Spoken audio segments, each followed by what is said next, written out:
Shalom Ouvracha, je voudrais parler d'un sujet très très important qui est celui de Chazara de la Hamida, que beaucoup de communautés, malheureusement, du Galout, ne font pas.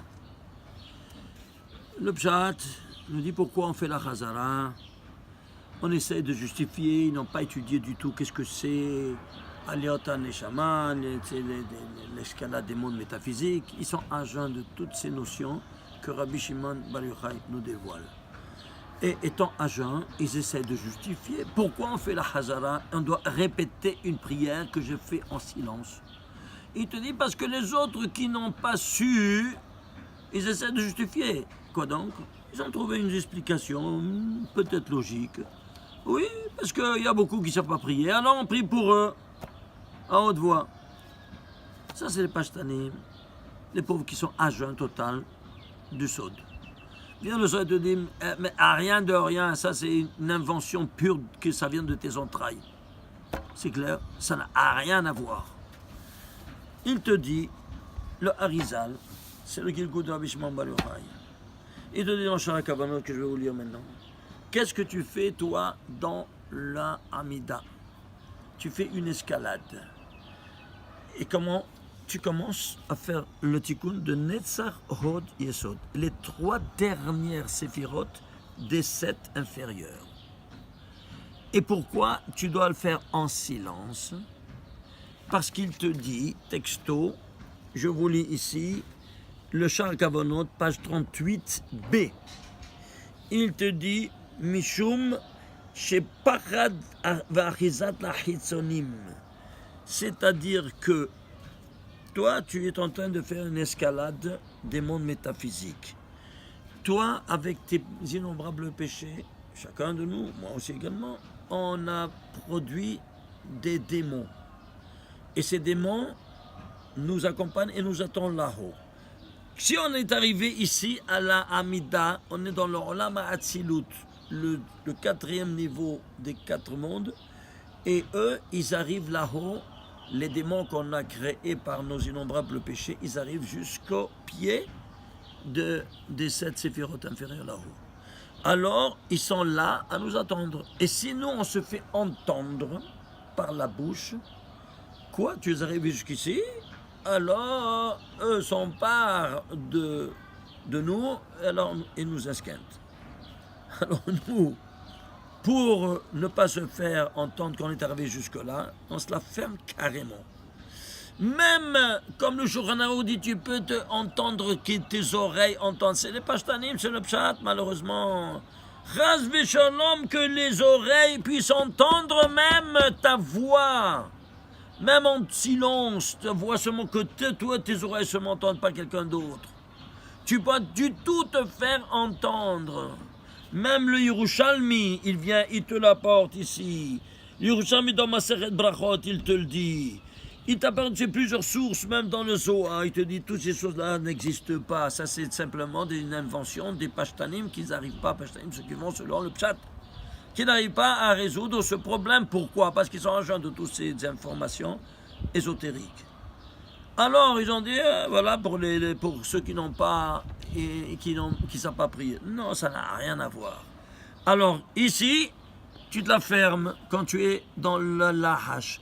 Mais la Hazara, elle fait le tikkun de Hesed Gevurah Tiferet, de la tête des 7. Qu'est-ce qui est le plus important? Les pieds ou la tête? Évidemment, la tête. Mais tu ne peux pas faire toi une escalade. Tu ne peux pas sauter. Alors, quand toi, tu fais une Hamida, tu as fait ni l'un ni l'autre. Tu as esquinté toute ta prière. Tu veux que ta prière soit écoutée? Eh bien, tu dois faire, toi, absolument, tous ces degrés-là. Est-ce que toi, tu peux être accepté à l'université sans le bac? Évidemment que non. Pourquoi tu comprends ceci à ton niveau et pas au niveau ici métaphysique? Ici, tu rentres à l'université des universités, dans le Hazara. Et alors, eux, ils n'arrivent pas là-haut. Ils n'arrivent pas là-haut, c'est pour ça qu'on dit à haute voix. Parce que là, en parad la hitzonim, en ahiza la hitzonim, te dit. Il n'y a plus d'emprise de ces démons, ils n'arrivent pas là-haut. C'est tellement élevé qu'ils n'arrivent pas là-haut. Alors là, tu dis à haute voix, tu es nickel. Ceci étant dit, ça engage un tas de choses. Que si toi, tu ne fais pas la Hazara, ramène même le Shulchan Aruch, il est en idouille. Je vous raconte une petite histoire pour illustrer cette dimension incroyable.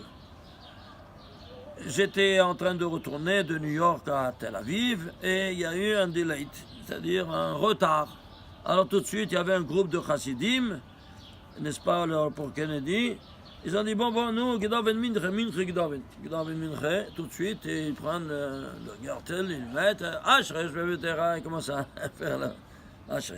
Alors tout de suite, je vais chez le Chazan, je lui dis, nous, Tzvay Amide. Il me dit, non, Ein Amide. Je dis, Tzvay Amide. Il me dit, Ein, je dis, raus, je suis dehors, je l'ai descendu. Devant tous ses collègues, c'est quoi? Alors, je lui dis, là, c'est quoi?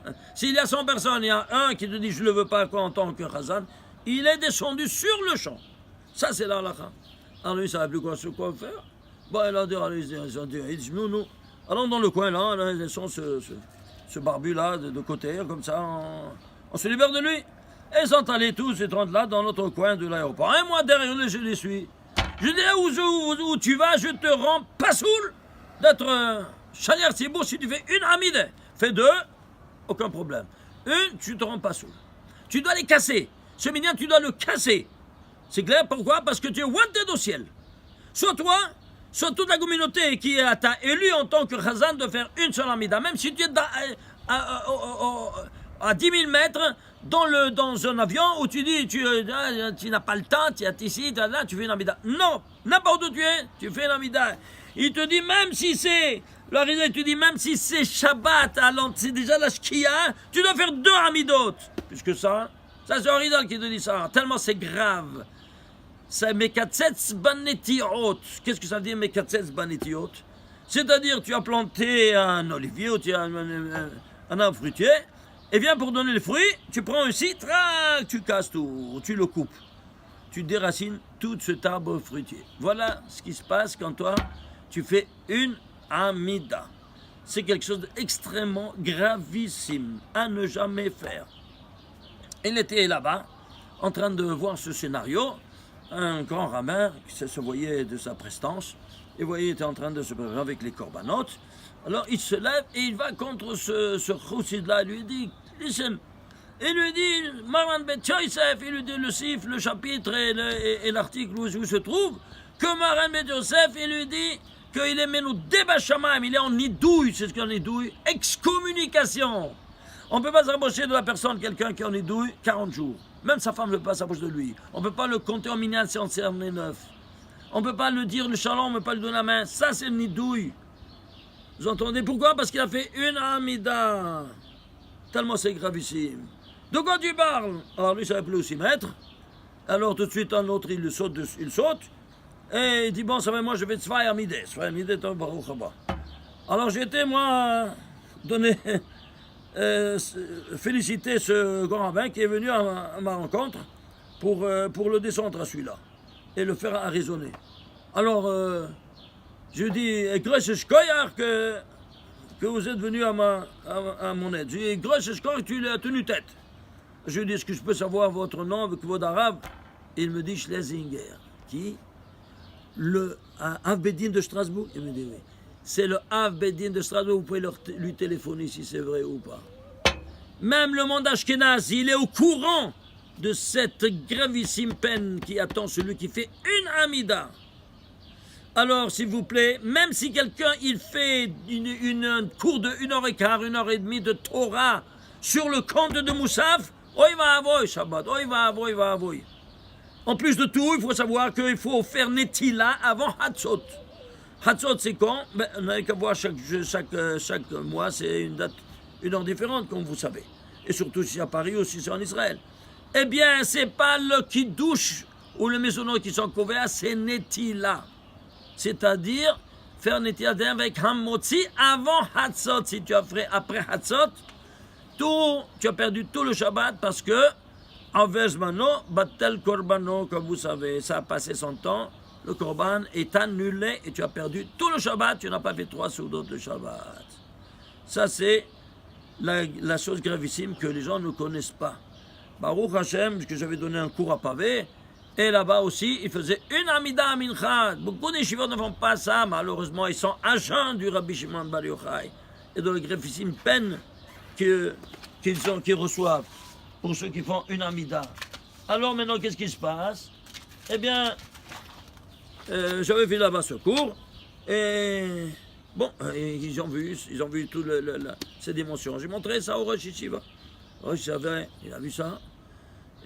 Ils ont changé tout de suite. Après 16 ans, on m'a téléphoné, on m'a dit après 16 ans qu'on faisait une Amida à Mincha, maintenant Baruch Hashem, Ashrech Elko, le Rav Katz qu'il a fait deux Amidot pour Mincha. Il n'y a aucune excuse. Ceux qui font une Amida, c'est quelque chose de complètement, une dépravation totale. Tu veux que ta prière soit écoutée? Eh bien, qu'elle soit écoutée comme elle se doit, tu fais les deux Amidot. Et si tu ne fais pas les deux Aminot, tu es en idouille complet. Hachem Ishmael. Si vous avez d'autres questions, avec plaisir, je répondrai. Vous pouvez nous téléphoner 01 70 367 357 pour toute information ultérieure. Merci. ותזכו למצוות ומעשים טובים. ותתקבלנה ברצון תפילתנו. אמן כן יהי רצון.